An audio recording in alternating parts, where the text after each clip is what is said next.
ஆத்மா நமஸ்தே to all. இந்த tarot ரீடிங்கில் நம்ம பார்க்க போகிறது, உங்கள் பர்சன் உங்களை நினைக்கிறப்போ அவங்க மனசில் இருக்கக்கூடிய உண்மையான உணர்வுகள் என்ன, பிரிந்த பிறகும் உங்களை பற்றி என்ன மாதிரி நினச்சிக்கிட்டு இருக்காங்க, அந்த காதலின் ஆழத்தை புரிஞ்சுக்கிட்டாங்களா இல்லையா, இப்போவும் உங்களை லவ் பண்ணுறாங்களா, என்ன மனநிலையில் இப்போ இருக்காங்க, அதை பற்றியெல்லாம் டீட்டெயில்டாக இந்த ரீடிங்கில் நம்ம பார்க்க போகிறோம். இந்த கார்டு எனர்ஜி கூட கனெக்ட் ஆகிறதுக்காக உங்கள் பர்சனுடைய பேரை 3 வாட்டி சொல்லிவிட்டு கமெண்டில் தேங்க்யூ யூனிவர்ஸ்னு டைப் பண்ணுங்கள். இந்த கார்டு எனர்ஜி கூட கனெக்ட் ஆயிருவீங்க. நம்ம சேனலுக்கு நீங்கள் இதான் ஃபஸ்ட் டைம் வரீங்கன்னா மறக்காமல் சப்ஸ்கிரைப் பண்ணிக்கோங்க. பக்கத்தில் இருக்கக்கூடிய பெல் பட்டனையும் கிளிக் பண்ணிக்கோங்க. அப்போ தான் நான் போடக்கூடிய வீடியோஸ் எல்லாமே உடனுக்குடன் உங்களுக்கு நோட்டிஃபிகேஷனில் வந்துக்கிட்டே இருக்கும். உங்களுக்கு எங்கிட்ட பர்சனலாக கிளாஸஸ் எடுத்துக்கணும் அல்லது உங்களுக்கு பர்சனல் டேரோ கார்டு ரீடிங் தேவைப்பட்டுச்சுன்னா இன்ஸ்டா அல்லது மெயிலில் காண்டாக்ட் பண்ணுங்கள். டீட்டெயில்ஸ் எல்லாமே உங்களுக்கு வீடியோ ஸ்க்ரீனில் வந்திருக்கும், செக் பண்ணிக்கோங்க. இப்போது இந்த ரீடிங்கில் நம்ம போகலாம். உங்களுடைய நபரை நினச்சிட்டு இந்த வீடியோவை நீங்கள் பாருங்கள். இதில் எனர்ஜி ரொம்ப ரொம்ப முக்கியம். உங்கள் பர்சனுடைய மனசில் இப்போ என்ன இருக்குது அப்படிங்கிறத நம்ம தெரிஞ்சுக்க போகிறோம். இந்த ரிலேஷன்ஷிப்பில் உங்கள் பர்சன் ரொம்ப விரும்பினது அவங்களுடைய சுதந்திரத்தை ரொம்ப விரும்பி இருக்காங்க. நீங்கள் அவங்களுடைய ஃப்ரீடமில் தலை போட்டால் உங்கள் நபருக்கு சுத்தமாக பிடிக்காது. இந்த ரிலேஷன்ஷிப்பு பிரேக்கப் ஆகிறதுக்கான ரீசன் பார்த்தீங்கன்னா மற்றவங்களுடைய சுதந்திரத்தில் நீங்கள் தலையிட்டதுனால தான் இது பிரேக்கப் ஆகிருக்கு. ஏன்னா உங்கள் நபர் ஒரு இடத்துல இருக்கக்கூடிய நபர் கிடையவே கிடையாது. அவங்களுக்கு எதையாவது பண்ணணும்னு தோணுச்சுன்னா உடனே பண்ணுவாங்க, இல்லை எங்கேயாவது பயணம் பண்ணணும்னு தோணுச்சுன்னா உடனே புறப்படுவாங்க. இந்த மாதிரி தான் அவங்களுக்கு என்ன தோணுதோ அதை உடனே செய்வாங்க.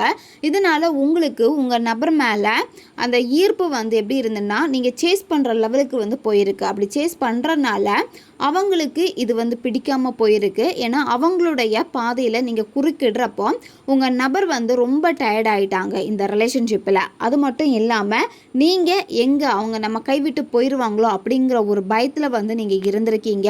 நீங்கள் அவங்கள உலகமாக நினச்சிருக்கீங்க. ஏன்னா இங்கே உங்கள் நபரை மட்டும்தான் உலகமாக நினச்சிருக்கீங்க. மற்ற விஷயங்கள் எதுவுமே உங்கள் கண்ணுக்கு தெரியாமல் இருந்திருக்கு.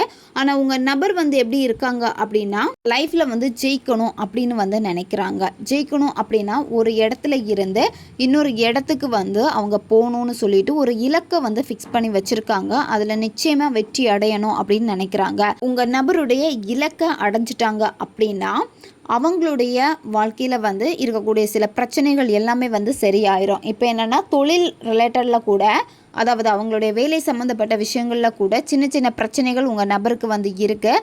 சடனாக வேலை போயிருக்கோம், அப்படி இல்லைன்னா சடனாக ஒரு இடத்துல இருந்து இன்னொரு இடத்துக்கு மாறி போயிருப்பாங்க வேலைக்காக. இந்த மாதிரியெல்லாம் அவங்களுடைய கரண்ட் சிச்சுவேஷனில் காமிக்குது. என்ன தான் ஒரு நபர் உங்ககிட்ட இருந்து பிரிஞ்சு போயிருந்தாலும் தனியாக போயிருந்தாலுமே அவங்களுடைய மனசு நிறைவாக இருக்கா அப்படின்னு நம்ம பார்க்குறப்போ அவங்க மனசு நிறைவாக கிடையாது. சரியா? இங்கே பிரபஞ்சத்துடைய சப்போர்ட் இந்த ரிலேஷன்ஷிப்புக்கு இருக்கு.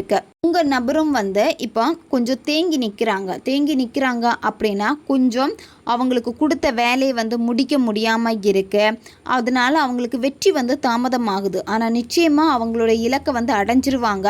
அவங்க ஒரு விஷயம் வேணும்னு போயிருக்காங்க. உங்களை விட்டு பிரிஞ்சு போனதுக்கு ரீசன் இன்னொரு விஷயத்தில் கவனம் செலுத்துறதுனால தான். ஆனால் அங்கே எதுவுமே இன்னும் இவங்களுக்கு ஃபேவராக அமையாமல் இருக்குது. ஒரு சிலருக்கு நம்ம இங்கே பார்க்குறப்போ தேர்ட் பர்சன் இருக்காங்கன்னா அந்த தேர்ட் பர்சன் கிட்ட இருந்து முழுமையாக உங்கள் நபரால் விடுபட முடியலை. சரியா? அவங்க வெளியே வரணும் அப்படின்னு நினச்சாலுமே உங்கள் நபரால் வர முடியாமல் இருக்குது. ஏன்னா பயப்படுறாங்க. இந்த தேர்ட் பர்சன் ஏதாவது பிரச்சனை பண்ணிடுவாங்களோ இல்லை ஏதாவது பண்ணிடுவாங்களோ அப்படின்னு சொல்லிட்டு ரொம்ப பயப்படுறாங்க உங்கள் நபர். உங்கள் நபரால் இந்த ரிலேஷன்ஷிப்பில் இப்போ முடிவெடுக்க முடியலை. இப்போ நீங்கள் கேட்டாலுமே எனக்கு ஒரு பதிலை சொல்லு, என்னத்தான் சொல்ல வர அப்படின்னு கேட்டாலுமே அவங்க சொல்லுவாங்க, எனக்கு முடிவெடுக்க முடியலை, உனக்கு என்ன தோணுதோ நீ பண்ணிக்கோ அப்படின்னு சொல்லுவாங்க. உங்களையும் உங்கள் நபரால் முழுமையாக விட முடியலை. எப்போ ரொம்ப மனவேதனையாக இருக்காங்களோ, எப்போ உங்ககிட்ட பேசணும்னு தோணுதோ அப்போ அவங்களா உங்ககிட்ட ரொம்ப நல்லா பேசுவாங்க. அதனால தான் உங்கள் நபரால் இன்னுமே இந்த ரிலேஷன்ஷிப்பில் முடிவெடுக்க முடியாமல் இருக்கு. இப்போ நீங்கள் ஒரு பக்கம் இருக்கீங்க, இன்னொரு பக்கம் அவங்களுக்கு வேலை பளு இருக்குது, இன்னொரு பக்கம் 3ஆம் நபர் இருக்காங்க. இந்த மாதிரியெல்லாம் இருக்கிறப்போ அவங்களுக்கு இப்போ என்னத்தான் இந்த லைஃப்பில் போய்கிட்டு இருக்கு அப்படின்னு ஒரு கடினமான சூழ்நிலை இப்போ உங்கள் நபர் நபருக்கு வந்து இருக்குது. அதனால தான் பார்த்திங்கன்னா கால தாமதம் ஆகிக்கிட்டே இருக்குது. இந்த ரிலேஷன்ஷிப்பில் இன்னும் ஒரு தெளிவு இல்லாமல் வந்து இருக்குது. இப்போது இந்த ரிலேஷன்ஷிப்பில் வந்து நீங்களும் எந்த முடிவும் வந்து எடுக்கவே வேண்டாம். சரியா?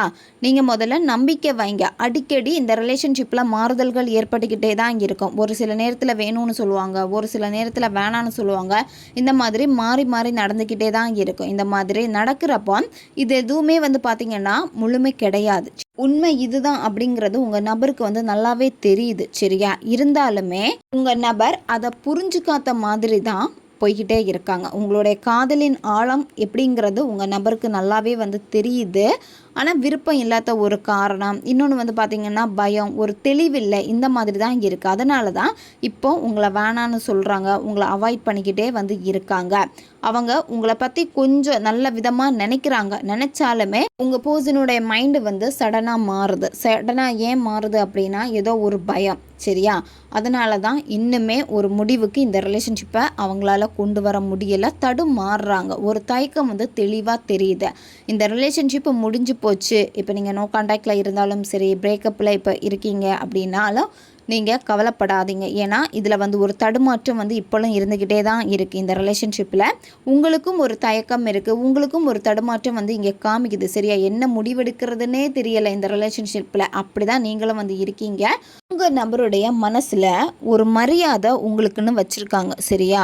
அதாவது இந்த உறவு வந்து ரொம்ப ஆழமான ஒரு உறவாக இருக்குது. இப்போ செக் பண்ணுறப்ப எப்படி இருக்குன்னா, உங்கள் பர்சனுடைய மனதில் வந்து இந்த ரிலேஷன்ஷிப் வந்து ஒரு தாக்கத்தை வந்து ஏற்படுத்தி இருக்கு. அந்த தாக்கத்தினால அவங்களுக்கு உங்கள் மேலே வந்து ஒரு மதிப்பு வந்து அதிகமாகிக்கிட்டே இருக்குது.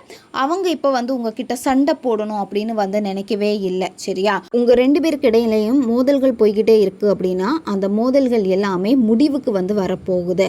ஏன்னா உங்கள் நபர் வந்து சமாதானமாக இனி போகணும், உங்ககிட்ட வந்து மன்னிப்பு கேட்கணும் அப்படின்னு வந்து நினைக்கிறாங்க. சரியா? நிச்சயமாக இதில் நிறைய பேருக்கு இந்த மிராக்கிள் வந்து நடக்க போகுது. இந்த ரிலேஷன்ஷிப்பில் எனக்கு ஒரு வாய்ப்பு வேணும் அப்படின்னு உங்கள் நபரே வந்து உங்ககிட்ட வந்து கேட்க போகிறாங்க. இப்போ நீங்கள் தனியாக இருக்கேன் அப்படின்னு நினச்சி நீங்கள் ஃபீல் பண்ணவே வேண்டாம். சரியா? இந்த ரிலேஷன்ஷிப்பில் இருக்கக்கூடிய சில தடைகள் எல்லாமே வந்து உங்களுக்கு மாறிக்கிட்டே தான் இருக்குது. அதனால் உங்கள் மனசில் என்ன விஷயங்கள் இருக்கோ அந்த விஷயங்களில் வந்து நீங்கள் உங்களுக்கு நல்ல சப்போர்ட்டாக இருக்கக்கூடிய பர்சன்கிட்ட நீங்கள் ஷேர் பண்ணுங்கள். அதாவது உங்களுக்கு நல்ல வெல்விஷராக இருப்பாங்க சில நபர்கள், ரொம்ப பாசிட்டிவான நபர்கள் வந்து இருப்பாங்க. அவங்கக்கிட்ட நீங்கள் ஏதாவது ஒரு அறிவுரையை கேட்குறீங்க அப்படின்னா அவங்க சொல்லக்கூடிய அந்த அறிவுரைகளை கேட்டு நீங்கள் நடங்க. உங்கள் உறவை வந்து திரும்ப ரீயூனியன் பண்ணுறதுக்கு அது ரொம்ப ரொம்ப உதவியாக இருக்கும். இந்த ரிலேஷன்ஷிப்பை வளர்த்து கொண்டு போகிறதுக்கும் அவங்க ரொம்ப ரொம்ப ஊக்குவிப்பாங்க. இந்த ரிலேஷன்ஷிப்பில் உங்களுக்கு ஒருத்தவங்களுடைய சப்போர்ட் வந்து கிடைக்க போகுது. ஆல்ரெடி கிடைச்சிருக்கும், இன்னும் உங்களுக்கு கிடைக்காம இருக்குது அப்படின்னா இனிமே அவங்களுடைய சப்போர்ட் உங்களுக்கு கிடைக்க போகுது. ஏன்னா அந்த நபர்கிட்ட நீங்கள் என்ன அறிவுரை எடுத்துக்கிட்டாலும் சரி அதை ப்ராப்பராக நீங்கள் பண்ணாலே வந்து போதும். ஏன்னா அவங்க இந்த ரிலேஷன்ஷிப்பில் கொடுக்கக்கூடிய சில அறிவுரைகள் உங்கள் காதலை அடுத்த கட்டத்துக்கு கொண்டு போகும். உங்கள் பர்சனுடைய மைண்ட் செட்டு பார்க்குறப்ப கற்பனை திறன் வந்து உங்கள் நபருக்கு வந்து அதிகமாக இருக்கு. அதனால தான் கொஞ்சம் கொஞ்சம் தடுமாறிக்கிட்டே இருக்காங்க. சரியா? அதாவது எப்போவுமே உங்கள் பர்சனுக்கு இந்த ஒரு பழக்கம் வந்து இருக்கும். லைஃப்பில் எல்லாமே வந்து பெட்டராக இருக்கணும்னு நினைப்பாங்க. ஒரு சில விஷயங்கள் செய்கிறாங்க அப்படின்னா அதில் திருப்தி இல்லைன்னா அதில் என்ன பெட்டர் இருக்குது, அடுத்தது என்ன இருக்குது அப்படின்னு தான் பார்க்கக்கூடிய ஒரு நபர் இவங்க. சரியா? அதனால தான் இவங்களுக்கு அந்த கற்பனை திறன் வந்து வேறு வேறு விதமாக இருக்கிறனால தான் அவங்களும் குழப்பமாக இருக்காங்க, தெளிவில்லாமல் இருக்காங்க, ஒரு முடிவெடுக்க முடியாமல் இருக்காங்க. உங்கள் பர்சனுக்கு சாய்ஸ் வந்து நிறையவே இருக்குது. சரியா? நீங்கள் இல்லைன்னா கூட வேறு வேறு பர்சன் அப்படின்னு பார்க்கக்கூடிய ஒரு நபர்கள் தான் இவங்க. ஏன்னா இவங்களுக்கு வந்து நிறைய நண்பர்களும் வந்து இருப்பாங்க. அது எதுவுமே வந்து பார்த்திங்கன்னா உண்மை வந்து கிடையாது. உங்கள் நபர் வந்து அந்த மாதிரி நினைக்கிறாங்க. ஒன்றை விட ஒன்று பெஸ்ட்டாக இருக்கும் அப்படின்னு நினச்சி உங்களை கட் பண்ணிவிட்டு இன்னொருத்தவங்க கிட்ட பேசுகிறது. அப்படி இல்லைன்னா ஒரு தொழில் பண்ணுறாங்கன்னா அதை விட்டுட்டு இன்னொரு இதில் போடுறது, நிலையாக இல்லாமல் இருக்கிறது, இந்த மாதிரி பண்ணுறாங்க. உங்கள் நபர் இன்னுமே வந்து உண்மை எது பொய் எது அப்படின்னு தெரியாமல் ஒரு மாயையில் வந்து இருக்காங்க. உங்கள் நபருக்கு வந்து ஆசைகள் அதிகமாக இருக்குது, அது எதுவுமே நிறைவேறலை அப்படின்னு தான் அவங்க இருக்காங்க. அதனால தான் உங்களுக்கு கமிட்மெண்ட்ஸ் கொடுக்காம தப்பிச்சுக்கிட்டே இருக்காங்க. உங்கள் பர்சன் அவங்களுடைய லைஃப்பில் ஒரு விஷயத்தை வந்து நினச்சி வச்சுருக்காங்க. அந்த விஷயம் இன்னுமே நிறைவேறலை. ஸ்டார்டிங் பார்த்த மாதிரியே தான் நிறைவேறலை, அதை நோக்கி வந்து போய்கிட்டே இருக்காங்க. சரியா, அதனால தான் வந்து பார்த்திங்கன்னா அவங்களுடைய பாதைகள் எல்லாமே வேறு மாதிரி இருக்குது. நீங்களும் கொஞ்சம் நிதானமாக தான் இருக்கணும். சரியா, ஏன்னா இந்த ரிலேஷன்ஷிப்பில் வந்து பார்த்திங்கன்னா சில தடைகள் இருக்கிறப்போ அதை பார்த்து எப்படி கையாளுறது அப்படிங்கிறத வந்து நீங்களும் தெரிஞ்சு வச்சுக்கோங்க. நீங்களும் வந்து எமோஷ்னலாக வந்து பார்த்திங்கன்னா ரொம்ப இப்போ வீக்காக இருக்கீங்க. இந்த ரிலேஷன்ஷிப்பில் இன்னும் உங்களுக்கு வந்து ஒளி வீசலை அப்படின்னு நினச்சிட்டே இருக்கீங்க அப்படின்னா நீங்கள் அந்த காலகட்டத்துக்கு வந்து நெருங்கிட்டீங்க. சரியா, நீங்கள் பிரபஞ்சத்துக்கிட்ட நீங்கள் சரணடைஞ்சாலே போதும். இந்த ரிலேஷன்ஷிப்பு வந்து இப்போ பாதிக்கப்பட்டிருக்கு, பேச்சுவார்த்தை இல்லாமல் இருக்குது அப்படின்னா உங்களுடைய நீண்ட கால காத்திருப்பில் வந்து ஒரு சின்ன மாற்றங்கள் வந்து ஏற்பட போகுது. தோல்வி அடைஞ்சிட்டோமே அப்படின்னு வந்து நீங்கள் கவலைப்படவே வேண்டாம். இப்போது இந்த இடைவெளி வந்திருக்கு அப்படின்னா உங்களை பற்றி நீங்களே யோசிக்க வேண்டிய ஒரு நேரமாக தான் இது வந்து இருக்குது. சரியா, அதனால் இந்த ரிலேஷன்ஷிப்பை கட்டுப்படுத்தணும் அப்படின்னு வந்து நினைக்காதீங்க. அப்படியே நீங்கள் அமைதியாக இருங்க. சரியான நேரத்துக்காக மட்டும் நீங்கள் காத்துருங்க. சூழ்நிலைகள் எல்லாமே வந்து பார்த்திங்கன்னா மாறப்போகுது. உங்கள் பர்சனுடைய மனசு வந்து மாறும். இப்போது உங்களை விட்டு பிரிஞ்சு போயிருக்காங்க, வீட்டை விட்டு பிரிஞ்சு போயிருக்காங்க அப்படின்னா திரும்ப வீட்டுக்கு வருவாங்க. இந்த ரிலேஷன்ஷிப்பு வந்து அடுத்த கட்டத்துக்கு மூவ் ஆகும். நிச்சயதார்த்தம், திருமணம் இந்த மாதிரியான பேச்சுக்கள் வந்து எடுப்பாங்க. உங்கள் நபரே உங்கள் பர்சன் வந்து சக்ஸஸ் பண்ணிட்டாங்க அப்படின்னா நிச்சயமாக உங்களை வந்து காண்டாக்ட் பண்ணுவாங்க. ஏன்னா இப்போ வந்து அவங்க ஒரு விஷயத்தில் வந்து சக்ஸஸ் பண்ணணும் அப்படின்னு இருக்காங்க. அது வந்து ஈஸியாக வெற்றி அடைஞ்சிருவாங்க. சரியா, அதை உங்கள் கூட தான் வந்து செலிப்ரேட் பண்ண போகிறாங்க. இந்த ரிலேஷன்ஷிப்பில் வந்து நிறைய கஷ்டங்கள் நீங்கள் அனுபவிச்சிருப்பீங்க. நிறைய சூழ்நிலைகள் வந்து உங்களுக்கு இன்னும் வலிகளை வந்து அதிகம் கொடுத்துருக்கோம். சரியா, கடினமான சிச்சுவேஷன் இது எல்லாமே வந்து மாறி எதுக்காக நீங்கள் காத்திருக்கீங்களோ அந்த காதலை வந்து நீங்கள் திரும்ப பெறுவீங்க. நல்ல ஒரு ஒற்றுமை வந்து உங்களுக்கு திரும்ப ஏற்படும். இந்த ரிலேஷன்ஷிப்னாலே வந்து ஒரு அமைதியும் வந்து உங்களுக்கு கிடைக்க போகுது. சக்ஸஸ் தான் உங்களுக்கு வந்திருக்கு. லாஸ்ட்டு கார்டு பார்க்குறப்பவே வந்து சக்ஸஸ் தான். நீங்கள் என்ன நினச்சிங்களோ அதில் நிச்சயமாக நீங்கள் சக்ஸஸ் பண்ண போகிறீங்க. பிரச்சனைகள் எல்லாமே வந்து சரியாகும். மன அமைதி வந்து கிடைக்க போகுது.